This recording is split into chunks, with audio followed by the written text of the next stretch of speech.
Hi guys, I hope you are well. Today on this video I'll be sharing with you a very quick recipe how you can make carrot chapatis at home. Guys, I love chapatis so much and I experiment so many times, and for today I'm going to bring you this very simple recipe where you get soft and fluffy chapatis. Let's get started.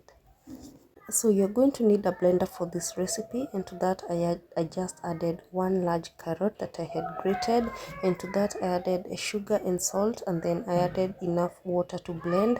And for this recipe I used 2 cups of hot water. The other cup I added it later on, and after blending this mixture I just went ahead and added everything to a bowl like you see on the video. Guys, please watch this video till the end, because I have got so many tips and tricks for you on how to make the perfect chapatis every time. So use a mwiko or a cooking stick just to mix everything together like you see me doing here, and you can see even the color has started to change. And as for the wheat flour, you're going to add it gradually, and then you're going to transfer the dough to a working surface and continue kneading this. And to get the best result, add a little amount of cooking oil towards the end of the process of making the dough. So like you can see, I was kneading. Guys, kneading is the key. If you want to get the perfect chapatis, you have to be ready to knead your dough. So, and after kneading, just cover the bowl, and then you're going to leave that for 30 minutes to 1 hour. The longer you leave the dough, the softer it becomes, the better to work with it becomes. Guys, just look at that. And mind you, I just left it for 30 minutes, not longer. So now you're going to cut small balls like you see me doing here, and the idea, guys, is to just cut balls that you know are easier to work with. They can be bigger, they can be smaller. Also, this depends on the size of your pan. So you're going to put them aside. You can cover them using a clean kitchen towel. And guys, this is my favorite part. I love to make layers a lot. I know I said that in my previous carrots video that I do not like to make, sometimes I am lazy to make layers, but truly I love the process of making layered chapatis. Just add a small amount of cooking fat that you have melted, and after that you're just going to add a small amount of flour just to make the layers stand out and to make the chapatis even softer. So you're just going to roll them like you see me doing here. It is a very easy method to roll. It is what my go-to method. I am sure even you have seen in my previous videos, I do love to make this using this rolling style because it is easy. And look at that, guys, your ball is ready. So you're going to do this to all the other balls, and then you're going to set them aside.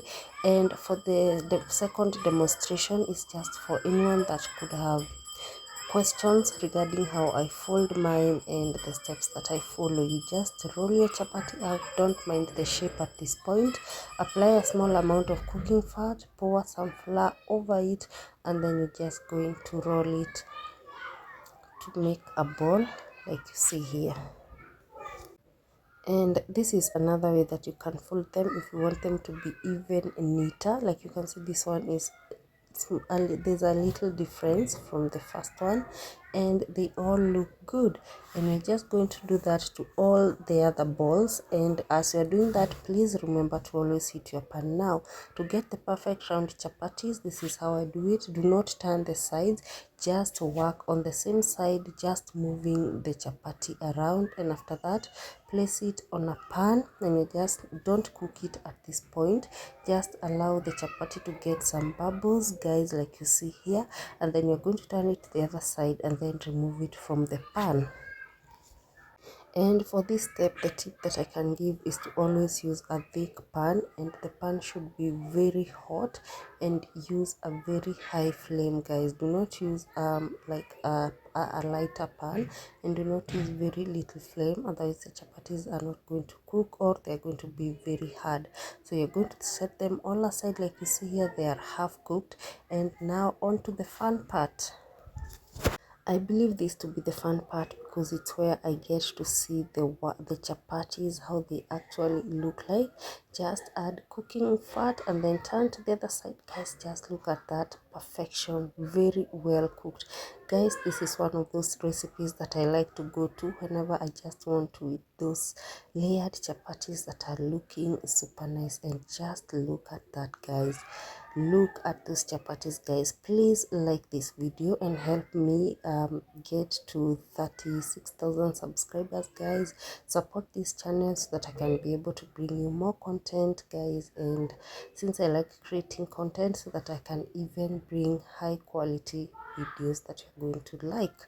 Now you're just going to continue frying your chapatis, and like you can see, guys, the color is just perfection. The color from the cooking fat and the blended carrots is just pure perfection. So just cook them to however you like them, guys. And like you can see on the other pan, I was making some sweet potato pancakes, and the chapatis are ready. Now it's time to just have a taste and to look at how soft they are and to just admire them, guys. I ate these chapatis and I felt so good. Everyone in my family loved them. I hope you try out this recipe. Bye bye till next time.